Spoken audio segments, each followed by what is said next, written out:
बच्चों, कैसे हैं आप? अपनी पिछली क्लास में हमने भूमि एक संसाधन के रूप में इस विषय पर चर्चा की थी। हमने भूमि निम्नीकरण के कारण और संरक्षण के उपायों के बारे में भी जाना था। तो अब आप मुझे ये बताइए कि भूमि की सबसे ऊपरी सतह जिस पर फसलें उगाई जाती हैं और सारा मानव जीवन, जीव जंतु सब आधारित है, उस लेयर को क्या कहते हैं? उस परत का क्या नाम है? जी हाँ, उस परत का नाम है मृदा। तो बच्चों, आज हम मृदा एक संसाधन के रूप में इस विषय के बारे में पढ़ेंगे और हम भारतीय मृदाओं का वर्गीकरण भी पढ़ेंगे।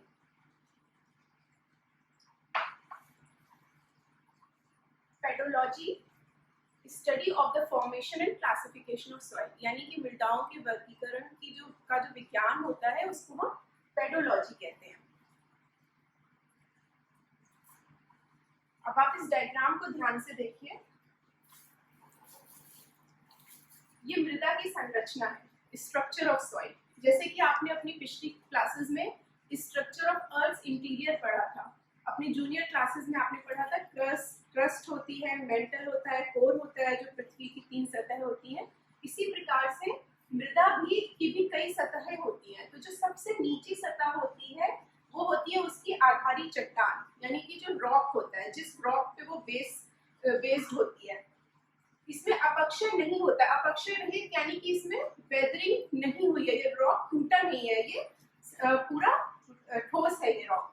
और इसके ऊपर अधः स्तरीय अपक्षित आधारी चट्टानें होती है, यानी कि ये थोड़ी थोड़ी कई सारे वेदरिंग और इरोजन के कारण आपने पिछली क्लासेस में पढ़े, उन कारणों की वजह से थोड़ी थोड़ी सी अपक्षयित हो गई है, थोड़ा इनमें अपवर्तन हो गया, थोड़ा ब्रेकेज हो गया। और इसके ऊपर की जो लेयर होती है वो होती है उपमृदा, अपक्षयित चट्टानें, बालू, सिल्ट व मृत्तिका। यानी कि ये भी कुछ मृदा का ही रूप होती है, पर इसमें भी थोड़े बहुत चट्टानें या पत्थर, कंकड़, ये सारी चीजें पाई जाती हैं। और जो मृदा की संरचना की सबसे ऊपरी लेयर होती है, सबसे ऊपरी स्तर होती है मृदा की, वो होती है महीन कणों से बनी हुई, जो कि सबसे उपजाऊ होती है, और इसी टॉप लेयर को हम मृदा कहते हैं। तो आइए मृदा की डेफिनेशन जाने। मृदा सबसे महत्वपूर्ण नवीकरण योग्य प्राकृतिक संसाधन है। आप इस बारे में पहले भी पढ़ चुके हैं कि प्राकृतिक संसाधन क्या होते हैं, जो प्रकृति ने बनाए हुए हैं। ये पौधों का विकास करती है, ये तो आपको पता ही है। जीवों का पोषण करती है, ये एक जीवंत तंत्र है। मृदा जैव और अजैव दोनों प्रकार के पदार्थों से बनी है, इसीलिए ये जीवंत तंत्र है। इसके बनने की प्रक्रिया के मुख्य कारक होते हैं, या मिट्टी बनती कैसे, क्या कारक है मिट्टी बनने की। जैसे कि आपने पर्वतीय क्षेत्र में देखा होगा कि अलग तरह की मिट्टी पाई जाती है, पठारी क्षेत्र में अलग तरह की मिट्टी पाई जाती है, नदी घाटी मैदानों में अलग प्रकार की मिट्टी पाई जाती है। तो सबसे प्रमुख कारण जो होता है मृदा बनने का, वो उच्चावच होता है किसी भी स्थान का, यानी रिलीफ, वहाँ की टोपोग्राफी कैसी है, वहाँ पर पहाड़ है, वहाँ पे नदी है, या वहाँ पे पठार है। मान लीजिए अगर कहीं पर पहाड़ होगा तो वहाँ का जो रॉक होता है, शैल होता है, जो आधारी चट्टान होती है, वो अलग प्रकार की होती है, और जो पठारी क्षेत्र होता है वहां की आधारी चट्टान अलग प्रकार की होती है। इस कारण वहां पर अलग अलग तरह की मृदाएं पाई जाती हैं। जनक शैल कैसा है, जो मैंने अभी आपको बताया कि आधारी चट्टानें कैसी हैं। मान लीजिए कि अगर कहीं इग्नियस रॉक पाया जाता है, आग्नेय चट्टान पाई जाती है, तो उसके ऊपर जो मृदा पाई जाएगी उसमें किस चीज की मात्रा अधिक होगी, किस तत्व की मात्रा अधिक होगी। आग्नेय चट्टान, इग्नियस रॉक किस चीज से बनता है? उसमें लावा होता है, मैग्मा होता है जो अर्थ के अंदर, तो अर्थ के अंदर बहुत सारे मिनरल्स होते हैं। बताइए, सोचिए। जी हाँ, लोहे से, लौह तत्व की उसमें अधिकता पाई जाएगी। इसी तरह से अगर सेडिमेंट्री रॉक है तो उसमें ह्यूमस की अधिकता पाई जाएगी। ठीक है। इसके बाद नेक्स्ट है आपका जलवायु। जलवायु के 2 मुख्य कारक होते हैं जो मृदा की संरचना को प्रभावित करते हैं, वो है टेम्परेचर और रेनफॉल, यानी कि तापमान और वर्षा। अब तापमान का क्या प्रभाव पड़ता है मृदा पे? जैसे मान लीजिए कोई चट्टान है, तो अगर वहां का तापमान बहुत अधिक है उस जगह का, तो वो जो रॉक है, शैल है, उसकी वेदरिंग जल्दी हो जाएगी, अपक्षय जल्दी हो जाएगा, वो टूटने लगेगा। और इसी तरह से बारिश का भी प्रभाव पड़ता है, बारिश के द्वारा भी अपवर्तन बहुत अधिक होगा, वो टूटने लगेगा। तो तापमान का भी प्रभाव पड़ता है मृदा की संरचना में। उसके बाद जैव पदार्थ। जैव पदार्थ क्या होते हैं? जो प्लांट्स और एनिमल्स होते हैं, पशु पक्षी जीव जंतु, जो डेड प्लांट्स एंड एनिमल्स होते हैं वो भी मृदा को बनाते हैं, ये बात आपको पता होगी। लेकिन इसको बनने में 1-2 साल नहीं लगते, लाखों जियोग्राफिकल ईयर्स लगते हैं इस तरह की मृदा को बनने में। तो वो होता है ह्यूमस, और जिस मृदा में ह्यूमस पाया जाता है उचित मात्रा में, वो कैसी होती है, वो उपजाऊ होती है, वो कृषि के लिए बहुत अच्छी होती है। भौगोलिक समय जो मैंने अभी बताया, जियोग्राफिकल ईयर, कि हम जितनी भी ये बातें कर रहे हैं आपसे, मृदा की संरचना, भूमि की संरचना, पृथ्वी की संरचना, ये कोई 1, 2, 10, 5 साल की बात नहीं है। इसको बनने में कई भौगोलिक वर्ष लगते हैं, जो आपने अपनी पिछली कक्षाओं में, अपनी जूनियर क्लासेस में जियोग्राफिकल ईयर्स के बारे में पढ़ा होगा। अन्य कारक क्या क्या होते हैं? जल, बहता हुआ जो जल होता है, नदियां होती हैं, उससे भी प्रभाव पड़ता है मृदा पर। पवन से भी मृदा पर, अगर मान लीजिए किसी एरिया में डस्ट स्टॉर्म आते हैं, बहुत ज्यादा रेगिस्तानी एरिया है, तो उसमें क्या होगा, मृदा का अपरदन अधिक होगा। यदि मृदा का अपरदन होगा अधिक, तो उसकी जो टॉप लेयर है, जो सबसे फर्टाइल होती है, वो हवा के साथ बह जाएगी। इसी तरह से जल द्वारा अपरदन होता है। हिमनद द्वारा अपरदन, हिमनद यानी ग्लेशियर, जो बर्फ की बड़ी बड़ी चट्टानें होती है, ये इस तरह का अपरदन सिर्फ बहुत अधिक पहाड़ी इलाकों में भी, बहुत हाई एलिवेशन पे, ऊंचाई वाले क्षेत्रों में होता है। अपघटन और रासायनिक क्रियाएं, जैविक परिवर्तन, अपघटन यानी टूटना, रासायनिक प्रक्रियाएं, दो केमिकल्स का के मिलने से, जैसे कि आपने केमिस्ट्री में पढ़ा है, दो केमिकल्स के मिलने से कई रासायनिक परिवर्तन होते हैं, जैविक परिवर्तन होते हैं। ये सारी चीजें भी मृदा की संरचना को प्रभावित करती हैं। अब हम कैसे निर्धारित करते हैं कि कौन सी मृदा किस प्रकार की है? तो उसके रंग से, ये ठीक इसी तरीके से हो गया कि जैसे हम पूरे विश्व में रहते हैं, तो ये एशियंस हैं, ये अमेरिकन्स हैं, ये अफ्रीकन्स हैं, इनको हम कैसे पहचानते हैं? हम उनकी वेशभूषा से, उनकी फिजिकल कैरेक्टरिस्टिक से पहचानते हैं, और भी कई सारी चीज, उनकी भाषा से पहचानते हैं। इसी तरह से मृदा को भी निर्धारित करने के कुछ तत्व होते हैं। जैसे उनके रंग से हम पहचान सकते हैं कि किस प्रकार की मृदा है, उनकी गहराई से हम पहचान सकते हैं, उनके गठन से, गठन यानी उसकी क्या क्या किस किस चीजों से बनी, किस प्रकार के शैलों से बनी है, उनकी आयु, यानी उनकी आयु ये अभी नई बनी है, नवीनतम है, या ये पुरानी। जो पुरानी मृदा होती है वो अधिक उपजाऊ नहीं होती है, जो नवीनतम मृदा होती है वो सबसे अधिक उपजाऊ होती है। उसके रासायनिक और भौतिक गुण से, उसकी केमिकल और फिजिकल प्रॉपर्टीज से हम पहचानते हैं कि इसमें कौन कौन से केमिकल ज्यादा हैं, कौन कौन से मिनरल ज्यादा हैं। जैसे मैंने बताया कि अगर इसमें आयरन ज्यादा है, तो हम ये कह सकते हैं कि ये शायद लाल पीली मिट्टी होगी, है ना। और अब आप नेक्स्ट स्लाइड देखिए। अब हम भारतीय मृदाओं के बारे में पढ़ेंगे। तो भारत में Indian council of agricultural research है, ये बहुत बड़ा इंस्टीट्यूट है। इसकी कई सारी संस्थाएं हैं, वो मृदा के ऊपर रिसर्च करती हैं, अनुसंधान करती हैं, जिसको हम इस संस्थान को हम हिंदी में कहते हैं भारतीय कृषि अनुसंधान परिषद। कभी कभी एग्जाम में ये पूछ लिया जाता है कि इंस्टीट्यूट कहाँ स्थित है, इसका मुख्य कार्य क्या है, या मृदाओं पे कौन सी संस्था रिसर्च अनुसंधान करती है। तो ये संस्थान है जो कि भारतीय मृदाओं पर रिसर्च करता है, और हम जो भी मानचित्र, जो भी चीजें पढ़ते हैं मृदाओं के बारे में, उनकी संरचना, आयु, गठन, उनकी केमिकल फिजिकल प्रॉपर्टीज, ये हमें ICAR द्वारा ही उपलब्ध होता है, और इसी का डेटा हम मान्य मानते हैं। अब भारतीय मृदाओं को पढ़ने के लिए आपको सबसे पहले भारत का ये फिजिकल मैप एक बार बहुत ध्यान से देखना होगा। ये भारत का रिलीफ मैप है। रिलीफ मैप यानी कि इसमें भारत का भौतिक विभाजन आप देख सकते हैं। ये देखिए, सबसे उत्तर में आप देख रहे हैं, पश्चिम से पूर्व की ओर, ये क्या है, ये आपने क्लास 9th में पढ़ा है, ये हिमालय का पर्वतीय प्रदेश है।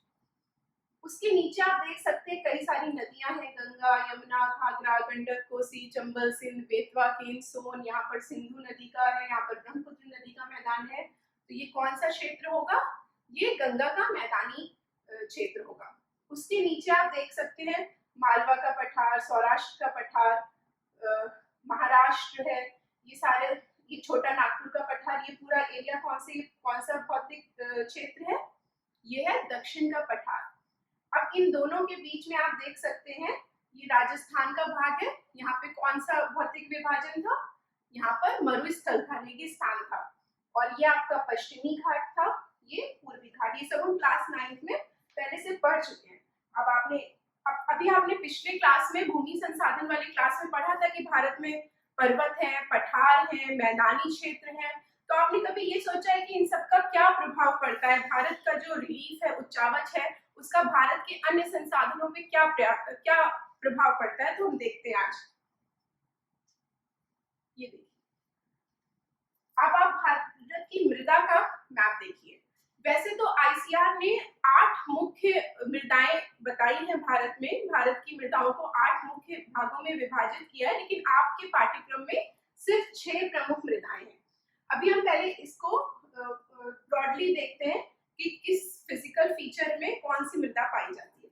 अभी आपने पिछले मैप में देखा था कि यहाँ पर आपका कौन सा भौतिक क्षेत्र था, जी हाँ, यहाँ पर हिमालय का पर्वतीय क्षेत्र था। तो आप अंदाजा लगाइए कि पर्वतीय क्षेत्र है तो कैसी मिट्टी यहाँ पर पाई जाती होगी, जी हाँ, यहाँ पर पर्वतीय मिट्टी पाई जाती है।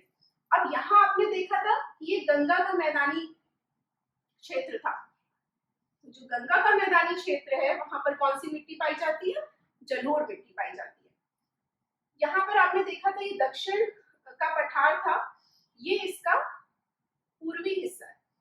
जो दक्षिण के पठार का पूर्वी हिस्सा है वहां पर लाल और पीली मिट्टी पाई जाती है, और जो इसका पश्चिमी उत्तर पश्चिमी हिस्सा है वहां पर काली मिट्टी पाई जाती है।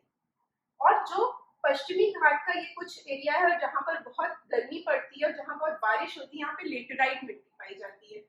ये जो शुष्क क्षेत्र है, यहाँ पर कौन सा भौतिक क्षेत्र था, मरुस्थल था, थार का मरुस्थल था, रेगिस्तान था। यहाँ पे मरुस्थल में किस प्रकार की मिट्टी पाई जाती होगी, मरुस्थल में बारिश तो होती नहीं है, कोई नदी भी नहीं होती है, सतत वाहिनी नदी नहीं होती है यहाँ पर, इस कारण यहाँ की मृदा कैसी होगी, शुष्क होगी। तो अब आप नेक्स्ट मैप देखिए। अब आप इन दोनों मानचित्रों को एक साथ देखिए, अब आपको ज्यादा अच्छे से क्लियर होगा कि मैं क्या कहना चाह रही हूँ। अब आप इधर देखिए, ये है आपका उत्तर से लेके पूरब तक हिमालय पर्वत श्रेणी, और यहाँ पर देखिए उत्तर से लेकर पूर्व तक क्या देख पा रहे हैं आप, यहाँ पर पर्वत है, यहाँ पर कौन सी मृदा है, पर्वतीय मृदा है। अब आप देख रहे हैं ये उत्तरी मैदान है गंगा का, ये सिंधु नदी का मैदान है, गंगा नदी का, ये ब्रह्मपुत्र नदी का। तो आप देखिए सिंधु नदी का मैदान, गंगा नदी का मैदान, ब्रह्मपुत्र नदी का मैदान। यहाँ पे कौन सी मिट्टी आप देख पा रहे हैं, जलोढ़ मिट्टी। और ये मिट्टी आप थोड़ा सा ध्यान दीजिए, तो यहाँ इन 4 जगहों पे भी थोड़े थोड़े पैचेस में आपको मिल रही है। अब आप बताइए, आपने क्लास 9 में नदियों का मानचित्र पढ़ा था, अब बताइए दक्षिण भारत की कौन कौन सी नदियां हैं यहाँ पे जो डेल्टा बनाती है पूर्वी घाट पर। हाँ, ये है महानदी, गोदावरी, कृष्णा और कावेरी नदियां। इनके डेल्टा में भी थोड़ी थोड़ी जलोढ़ मिट्टी पाई जाती है। अब आप ये दक्षिण का पठारी क्षेत्र देखिए, दक्षिण के पठार का लेकिन प्लेटू का जो इतना क्षेत्र है, उत्तर पश्चिमी क्षेत्र है, वहां आप अगर देखेंगे तो पाएंगे कि काली मिट्टी आप देख पा रहे हैं। जैसे सौराष्ट्र के प्लेटू में, मालवा के प्लेटू में, महाराष्ट्र में आप काली मिट्टी देख पा रहे हैं। जो दक्षिण के पठार, ये पूरा दक्षिण का पठार है, सदर्न प्लेटू है, इसका जो ऊपरी हिस्सा है यानी कि कौन सा उत्तर पश्चिमी हिस्सा है, उसमें आप काली मिट्टी देख रहे हैं। ये देखिए, ये काली मिट्टी है। और इसका जो बचा हुआ हिस्सा है दक्षिण के पठार का, वहां पर आप कौन सी मिट्टी देख रहे हैं, लाल और पीली मिट्टी देख रहे हैं। उसके बाद आप पाएंगे ये जो पश्चिमी घाट है, आपने पढ़ा था क्लास 9 में, मॉनसून पढ़ा था, तो आपने देखा था कि यहाँ पर बहुत अधिक वर्षा होती है पश्चिमी घाट में। यहाँ पर ये देखिए, ये जो पैच है यहाँ पर ये लेटेराइट मिट्टी पाई जाती है। उसके बाद ये आप देख रहे हैं भारतीय मरुस्थल है, राजस्थान का जो रेगिस्तान है, वहां पर कौन सी मिट्टी पाई जाती है, ये देखिए, ये शुष्क मिट्टी पाई जाती है, वहां पर रेगिस्तानी मिट्टी पाई जाती है, मरुस्थलीय मृदा पाई जाती है। तो सबसे पहले हम जलोढ़ मृदा के बारे में बात करेंगे, जो सबसे उपजाऊ मृदा है, भारत में सबसे ज्यादा पाई जाने वाली मृदा है। ये मृदा पूरे उत्तर मैदान में फैली हुई है। ये सिंधु नदी तंत्र, गंगा नदी तंत्र और ब्रह्मपुत्र नदी तंत्र से बनी है। ये पूर्वी तटीय मैदान में महानदी, गोदावरी, कृष्णा, कावेरी नदियों के डेल्टा में भी पाई जाती है। इसमें रेत, सिल्ट और मृतिका की जो मात्रा होती है वो अधिक होती है। बहुत ही उपजाऊ मिट्टी होती है, बहुत महीन कणों से बनती है, और ये नदियों द्वारा लाए गए निक्षेपों से बनी है। आपने अपनी जूनियर क्लासेस में डेविस साइकिल ऑफ इरोजन पढ़ा था, आपने नदियों के 3 चरण भी पढ़े थे, तो आपने ये पढ़ा था उसमें कि नदियां जब पहाड़ से नीचे आती हैं तो वो अपने साथ कई सारे अवसाद लाती हैं, और वो जब समतल पर आती है तो वो सारे अवसाद जमा कर देती हैं। तो ये जो जलोढ़ मृदा है, ये सब नदियां जो पहाड़ से जब नीचे आती हैं तो मैदानी भाग में ये अपने निक्षेप जमा कर देती हैं, अवसादों को जमा कर देती है, सेडिमेंट्स को डिपॉजिट कर देती है। इन्हीं के डिपोजिशन से एलुवियल सॉइल या जलोढ़ मिट्टी बनती है। और ये मृदा दो प्रकार की होती है, पुराना जलोढ़ जिसे हम बांगर कहते हैं और नया जलोढ़ जिसे हम खादर कहते हैं। जो बांगर मृदा होती है यानी जो पुरानी एलुवियल सॉइल होती है, ओल्ड एलुवियल सॉइल होती है, उसमें कंकड़ की मात्रा ज्यादा होती है। क्यों कंकड़ की मात्रा ज्यादा होती है? क्योंकि जब नदी मिडिल स्टेज पे होती है तो वो वहां कंकड़ छोड़ देती है, लेकिन जब तक नदी नीचे आती है तब उसके पास सिर्फ महीन कण रह जाते हैं। तो जो सबसे नीचे वाला नदी घाटी का हिस्सा होता है वहां पर कौन सी सॉइल पाई जाती है? वहां पर खादर मृदा पाई जाती है, जो नवीनतम जलोढ़ मिट्टी है और उसमें अधिक महीन कण पाए जाते हैं। तो इस हिसाब से हम ये कह सकते हैं कि खादर मृदा जो होती है वो बांगर मृदा की अपेक्षाकृत अधिक उपजाऊ होती है, इसमें अधिक महीन कण पाए जाते हैं और ये आयु में कम होती है। ये बहुत उपजाऊ मृदा होती है जैसा कि मैंने आपको बताया। इसमें पोटैश, फास्फोरस और चूने की मात्रा अधिक होती है। इसकी ये जलोढ़ मृदा जो है गन्ने की, चावल की और गेहूं की खेती के लिए बहुत अच्छी मानी जाती है।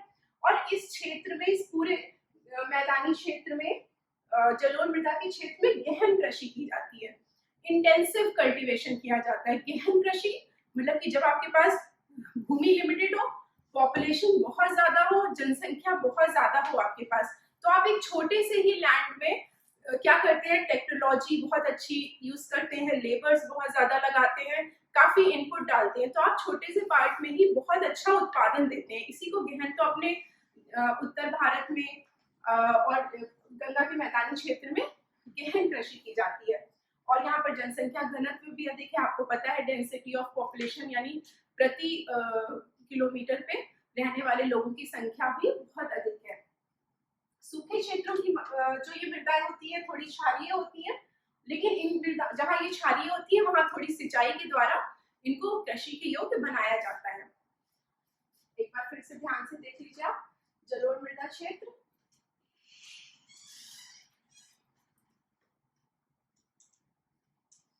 अब जो दूसरी प्रमुख भारतीय मृदा है वो है काली मृदा।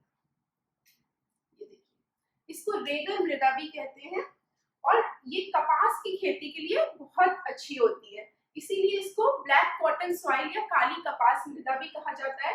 ये माना जाता है कि जलवायु और जनक शैलों ने इसको बनने में महत्वपूर्ण योगदान दिया है। इस प्रकार की मृदाएं दक्षिण के पठार में पाई जाती है और इसको बेसाल्टिक क्षेत्र कहते हैं। क्यों? क्योंकि दक्षिण का पठार कैसे बना है? ये ज्वालामुखी से बना है, मैग्मा से बना है, लावा से बना है। ये महाराष्ट्र के पठार में पाई जाती है, सौराष्ट्र के पठार में पाई जाती है, मालवा के पठार में पाई जाती है, मध्य प्रदेश के दक्षिणी भाग में पाई जाती है और थोड़े से छत्तीसगढ़ के हिस्से में पाई जाती है। ये काली मृदा ये बहुत महीन कणों से बनी होती है और इसमें कैल्शियम कार्बोनेट, मैग्नीशियम, पोटैश और चूने की मात्रा अधिक होती है, पर इसमें फास्फोरस की मात्रा बहुत कम होती है। इसमें एक क्वालिटी इसकी ये होती है कि इसमें अच्छी तरह वायु का मिश्रण हो जाता है, क्योंकि जब गर्मी बहुत पड़ती है तो ये मृदाओं में क्रैक्स हो जाते हैं, दरारें पड़ जाती हैं और जब ये गीली हो जाती है तो ये मृदाएं बहुत अधिक चिपचिपी हो जाती है, इसलिए इनको जोतना मुश्किल हो जाता है। इसलिए इसकी जो जुताई होती है वो वर्षा के सीजन से पहले, मानसून के शुरू होने से पहले ही कर दी जाती है।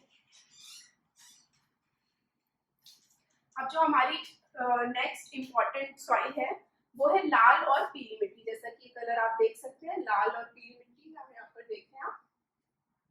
ये दक्षिण के पठार के पूर्वी और दक्षिणी हिस्सों में पाई जाती है। ये आग्नेय चट्टानों पर कम वर्षा वाले भागों में विकसित होती है। जहां पर अधिक वर्षा होती है वहां पर काली मिट्टी हो जाती है और जहां पर दक्षिण के पठार में कम वर्षा थोड़ी होती है वो वहां पे लाल और पीली मिट्टी हो जाती है। ये उड़ीसा, छत्तीसगढ़, मध्य गंगा के मैदान के कुछ छोरों पर और पश्चिमी घाटी के पहाड़ी पद पर पाई जाती है और थोड़ी सी ये उत्तर पूर्वी भारत में भी पाई जाती है। इन मृदाओं का रंग लाल होता है। अब आप बताइए इनका रंग लाल क्यों होता है? क्योंकि ये आग्नेय चट्टान से बनी होती है। मैंने अभी बताया था ना, ज्वालामुखी के इरप्शन से बनी है, मैग्मा और लावा से। इनका पीला रंग क्यों हो जाता है? कहीं कहीं पर केमिकल रिएक्शन की वजह से होता है, जब जल का इसमें समायोजन हो जाता है। नेक्स्ट है आपकी लेटेराइट मृदा। लेटेराइट मृदा ये देखिए, ये पश्चिमी घाट के कुछ भागों में पाई जाती है, ये राजस्थान के कुछ शुष्क भागों में भी पाई जाती है। ये देखिए, ये जो pink colour, light pink colour की है, और पूर्वी तट पे भी पाई जाती है थोड़ी सी। इसकी क्या क्वालिटी होती है? ये ग्रीक भाषा के शब्द लेटर से ली गई है, जिसका अर्थ होता है ईंट। लेटराइट मृदा का निर्माण उष्णकटिबंधीय और उपोष्णकटिबंधीय जलवायु में आर्द्र और शुष्क ऋतुओं के एक के बाद एक आने के कारण होता है। ये एक तरह की, आप मान लीजिए कि जलोढ़ मिट्टी होती है, पर बहुत अधिक वर्षा के कारण क्या होता है कि इसका जो टॉप सॉइल होती है फर्टाइल, वो रिमूव हो जाती है, उसका अपरदन हो जाता है, इस कारण लेटराइट मृदा बनती है।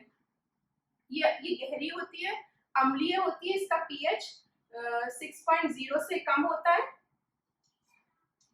ये पौधों के पोषक तत्वों की कमी होती है, इसमें ह्यूमस की कमी होती है, क्योंकि ह्यूमस जो होता है वो सबसे टॉप लेयर पे होता है, और टॉप लेयर पे ह्यूमस, जब बारिश होगी तो टॉप लेयर रिमूव हो जाएगी तो ह्यूमस हट जाएगा। ये अधिकतर दक्षिण राज्यों में, महाराष्ट्र के पश्चिमी घाट क्षेत्रों में, उड़ीसा, पश्चिम बंगाल के कुछ भागों में तथा उत्तर पूर्वी प्रदेशों में पाई जाती है, जहां इस मिट्टी में पर्णपाती और सदाबहार वन मिलते हैं।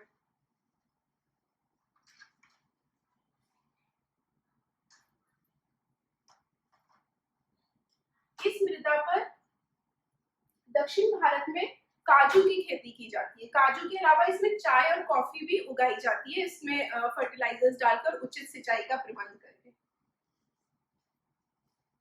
नेक्स्ट है आपकी मरुस्थलीय मृदा, जिसको शुष्क मृदा भी कहते हैं। मरुस्थलीय मृदाओं का रंग लाल और भूरा होता है। ये मृदाएं आमतौर पर रेतीली और लवणीय होती है, जैसा कि नाम से ही पता चल रहा है कि ये रेतीली और लवणीय होती है, और इसमें ह्यूमस और नमी की मात्रा कम होती है। अगर नमी की मात्रा होती तो ये कृषि के लिए इनका प्रयोग हो सकता था। जब आप इसकी सतह के नीचे पहुंचेंगे तो कैल्शियम की मात्रा बढ़ती चली जाएगी, और सबसे नीचे की परतों में कंकड़ की सतह पाई जाती है। इसके कारण इसमें इनफिल्ट्रेशन अवरुद्ध हो जाता है। इस मृदा को अगर सही तरह से सिंचित किया जाए तो ये कृषि के योग बनाई जाती है, और पश्चिमी राजस्थान के कुछ भागों पर इस तरह की मृदा में कृषि का कार्य हो रहा है। हमारी अगली मृदा है वन मृदा, जिसको पर्वतीय मृदा या वन मृदा कहते हैं। ये पहाड़ी और पर्वतीय क्षेत्रों में पाई जाती है। ये मृदाएं दोमट और सिल्कदार होती हैं, और ये मोटे कणों की बनी होती हैं। ये एसिडिक होती हैं, यानी अधिसिलिक होती है, और ह्यूमस की मात्रा जो है इसमें कम होती है या नहीं होती है। तो इस प्रकार से ये हमारी 6 प्रमुख मृदाएं थी: पर्वत और वन मृदा, जलोढ़ मृदा, लाल और पीली मिट्टी, काली मिट्टी, लेटेराइट मिट्टी और शुष्क मिट्टी। तो अगर आप भारत का भौतिक विभाजन का मानचित्र देखेंगे और फिर आप भारत की मिट्टियों को पढ़ेंगे तो आपको बहुत अच्छे से ये टॉपिक समझ में आ जाएगा। अब आप ये देखिए कि पिछले लेसन में हमने पढ़ा था भूमि एक संसाधन के रूप में, उसमें हमने जाना था कि भूमि का निम्नीकरण कैसे हो रहा है। इसी प्रकार से आजकल आप देख रहे हैं कि मृदा का भी निम्नीकरण हो रहा है। सॉइल इरोजन के बारे में हम बहुत बात कर रहे हैं, तो थोड़ा सा उसके बारे में चर्चा करते हैं। सबसे पहले उसके कारण जान लेते हैं। मृदा अपरदन के कारण, यानी मृदा का जो कटाव और बहाव होता है उसको मृदा अपरदन कहते हैं, सॉइल इरोजन कहते हैं। एक तो कुछ फिजिकल फीचर्स होते हैं, प्राकृतिक कारण होते हैं। जो प्राकृतिक कारण होते हैं सॉइल इरोजन के, वो होते हैं जल, पवन और हिमनद। यानी कि जल के द्वारा, पानी के द्वारा, ये देख रहे हैं आप, ये रेवाइंस बन रही है, गली इरोजन हो रहा है ये, और पवन के द्वारा, ये देखिए कभी डस्ट स्टॉर्म आया तो पूरी की पूरी जो मिट्टी की ऊपरी सतह होती है वो पवन के साथ उड़ जाती है। हिमनद यानी ग्लेशियर्स के द्वारा, जो मैंने बताया था पर्वतीय क्षेत्रों में ऐसा होता है। और चादर अपरदन क्या होता है? शीट इरोजन, की पानी की बहुत तेज धार आती है, पूरी की पूरी मिट्टी की जो ऊपरी सतह होती है वो बह जाती है पानी के साथ, एक चादर की तरह, चादर की शीट की तरह, इसीलिए इसको चादर अपरदन कहते हैं। लेकिन ये सारे तो प्राकृतिक कारक हैं, ये हम नहीं रोक सकते, ये प्रकृति के हाथ में। लेकिन जो सबसे ज्यादा नुकसान पहुंचा रहे हैं मिट्टी को वो है मैन मेड रीजंस, यानी कि जो मानवकृत कारण है जिससे मिट्टी को नुकसान पहुंच रहा है। तो देखते हैं मानवकृत कारण क्या है। जो मृदा के मानवकृत कारण है जिससे मृदा का कटाव और बहाव हो रहा है, वो सबसे पहला है वनोन्मूलन। पेड़ काटने से आप देख रहे हैं क्या हो रहा है, पेड़ की जो जड़ें होती हैं वो मृदा को बांधे रखती हैं, और जब पेड़ आप काटते हैं तो वो क्या होगा, मृदा जो है लूज हो जाएगी, ढीली पड़ जाएगी, तो वो आसानी से जल के द्वारा या पवन के द्वारा उसका अपरदन हो सकता है। पशुचारण ओवर ग्रेजिंग की वजह से आप देख रहे हैं, इससे भी यही होता है, घास के मैदानों में ओवर ग्रेजिंग हो रही है, बहुत अधिक पशुचारण हो रहा है, तो उससे घास के साथ साथ ऊपरी सतह जो मिट्टी की होती है वो नष्ट हो जाती है। निर्माण और खनन की गलत प्रक्रियाओं के द्वारा, बहुत अधिक अगर खनन होगा, खनन की बहुत पुरानी तकनीक यूज होगी, जैसे कि पहले ज़माने में क्या होता था, जब उचित टेक्नोलॉजी नहीं थी, माइनिंग में बॉम्ब ब्लास्ट करते थे, तो उससे बहुत अधिक मृदा को नुकसान पहुंचता था। और नेक्स्ट है कृषि के गलत प्रयोग, ये इसके बारे में आप लोग बहुत अच्छे से जानते होंगे। आजकल देख रहे हैं कि किसान क्या करते हैं, बहुत ज़्यादा केमिकल फर्टिलाइजर्स का यूज़ करते हैं। वो जो केमिकल्स होते हैं वो सॉइल को बहुत नुकसान पहुंचाते हैं। उस टाइम के लिए तो वो अच्छी फसल देते हैं, लेकिन अगर हम भविष्य के बारे में सोचें, लॉन्ग टर्म के बारे में सोचें, तो उससे क्या होता है, सॉइल के जो न्यूट्रिएंट्स होते हैं, पोषक तत्व हैं, उनमें कमी आ जाती है। और जो गलत एग्रीकल्चर की प्रैक्टिसेस थी, जैसे कि स्लैश एंड बर्न एग्रीकल्चर था, क्लास 9 में आपने पढ़ा था झूम कल्टीवेशन के बारे में, कि बंजारा प्रवृत्ति के लोग होते थे, वे क्या करते थे, वे एक जगह से दूसरी जगह जाते थे, फिर वहां पे भूमि को जला देते थे, फिर वहां कृषि करते थे, कुछ साल रहते थे, फिर चले जाते थे, तो इससे भी मृदा को बहुत नुकसान पहुंचा है। तो एक बार ये पॉइंट्स रिवाइज कर लीजिए। ये है आपके मृदा अपरदन के प्राकृतिक कारण, जल, पवन और हिमनद द्वारा अपरदन और चादर अपरदन। और ये है आपके मृदा अपरदन के मानवीय कारण, वनोन्मूलन, पशुचारण, निर्माण और खनन और कृषि के गलत प्रयोग। अब आपको सोचना है कि हम इसका संरक्षण कैसे कर सकते हैं मृदा का। तो जिस तरह से जो ऐसे फैक्टर्स हैं जिनसे इरोजन हो रहा है, अगर हम उन पर जो है उनको बंद कर दें, ऐसी प्रैक्टिसेस बंद कर दें, बैड प्रैक्टिसेस बंद कर दें, तो अपने आप मृदा का संरक्षण हो जाएगा। जैसे कि समोच्च जुताई के द्वारा, कंटूर प्लविंग के द्वारा भी हम ऐसा कर सकते हैं। कंटूर प्लविंग का मतलब क्या होता है, कई जगह क्या करते हैं किसान, जिस तरफ ढाल होता है उसी तरफ वो अपना जुताई करते हैं। तो इससे क्या होगा, जिस तरफ ढाल होगा अगर आप उसी दिशा में जुताई करेंगे तो मिट्टी के बहने की संभावना अधिक हो जाएगी। लेकिन अगर मान लीजिए ढाल ऐसा है और आप इस तरह से जुताई करते हैं उसमें, तो क्या होगा, मिट्टी रुक जाएगी वहीं पर, एक तरह से कंटूर्स बन जाएंगे। फिर उसके बाद है सोपान अथवा सीढ़ीदार कृषि। ये पहाड़ी क्षेत्रों में अधिक होती है। इसमें क्या करते हैं, सीढ़ियां बना देते हैं पहाड़ पर, सीधे से पहाड़ पर कुछ नहीं उगाते हैं। अगर आप सीधे उगाएंगे फिर इरिगेशन करेंगे, सिंचाई करेंगे, तो क्या होगा, पूरा जल नीचे आ जाएगा। तो इसलिए वो छोटे छोटे सोपान बना देते हैं, सीढ़ी नुमा खेती भी जिसको कहते हैं। अगर आप ट्रेन से कभी कहीं सफर करेंगे पहाड़ी इलाके में, तो आपको सीढ़ीदार कृषि के बहुत अच्छे अच्छे दृश्य देखने को मिलेंगे। फिर है आपकी पट्टी कृषि, स्ट्रिप फार्मिंग। स्ट्रिप फार्मिंग में क्या होता है, एक जगह आप फसल उगा देते हैं कोई, और एक जगह फसल उगा देते हैं एक पट्टी में, दूसरी पट्टी में आप घास छोड़ देते हैं। इसलिए उसको खाली नहीं छोड़ते कि जिससे जल बहे ना, वो उसी घास में रुक जाए। तो जल जब घास में ही रुक जाएगा तो उसके साथ साथ मिट्टी भी घास में ही बंधी रहेगी। तो ये स्ट्रिप फार्मिंग होती है। इसमें एक पट्टी आपकी फसल की होती है, एक पट्टी घास की होती है। ये एक अच्छी कृषि तकनीक है। आपने अपने गांव में, अपने आसपास, अगर आप गांव से जुड़े हुए हैं, अगर आप गांव में रहते हैं या गांव कभी कभी जाते हैं, तो आप ये सारी चीजें खुद देख पाएंगे कि आजकल, और हमारे जो किसान हैं उनको ये सारी चीजें बताने की कोई जरूरत नहीं, क्योंकि वो खुद टेक्नोलॉजिकली ये सारी चीजें उनके अंदर खुद से डेवलप्ड है, उनको किसी को बताने की जरूरत नहीं होती है। हर जो भी क्षेत्र होते हैं वहाँ के कृषक जो होते हैं वो अपने अनुसार वहाँ पर परिवर्तन करते रहते हैं। रक्षक मेखला बनाते, रक्षक मेखला का क्या मतलब होता है, अंदर आपने जो फसल उगाई है खेत में, बाहर आप बड़े बड़े पेड़ लगा देते हैं, बड़े बड़े पेड़ों की एक बाउंड्री वॉल बना देते हैं। तो इससे क्या होता है, इससे भी मृदा का अपरदन उतना अधिक नहीं होता है। अगर पवन के द्वारा या जल के द्वारा मृदा अपरदन नहीं होगा, बड़े बड़े पेड़ यदि होंगे तो मृदा को वो वहीं रोक लेंगे। तो ये सारे आपके मृदा संरक्षण के उपाय हैं। समोच्च जुताई, सोपान अथवा सीढ़ीदार कृषि, समोच्च जुताई, सीढ़ीदार कृषि, रक्षक मेखला और पट्टी कृषि, ये आपके मुख्य मृदा संरक्षण के उपाय हैं। अब आपका ये होमवर्क का टाइम आ गया है। ये इंडिया का मानचित्र है, आप इतनी देर से इसको देख रहे हैं। मैंने इसका लेजेंड जो होता है इंडेक्स वो छुपा दिया है। अब आपको घर पे एक्टिविटी करनी क्या है इसमें, कि आपको इस डायग्राम की, इस मैप की लेबलिंग करनी है, ठीक है। तो आप मुझे बताएंगे कि ये जो 6 प्रकार की मृदा आप देख रहे हैं, आप यहाँ पे इंडेक्स बनाएंगे अपने आप से। जैसे मान लीजिए ये हरा रंग है, तो यहाँ पर आप ग्रीन कलर करेंगे और लिखेंगे ये कौन सी मृदा है, और ये आप बना के मुझे मेरे मेल आईडी पर मेल करेंगे। तो बच्चों, मुझे आशा है कि आपको आज का ये पार्ट बहुत अच्छे से समझ में आया होगा। अगर आपको कोई भी डाउट है तो आप मेरे मेल आईडी पर मुझसे संपर्क कर सकते हैं। All the best.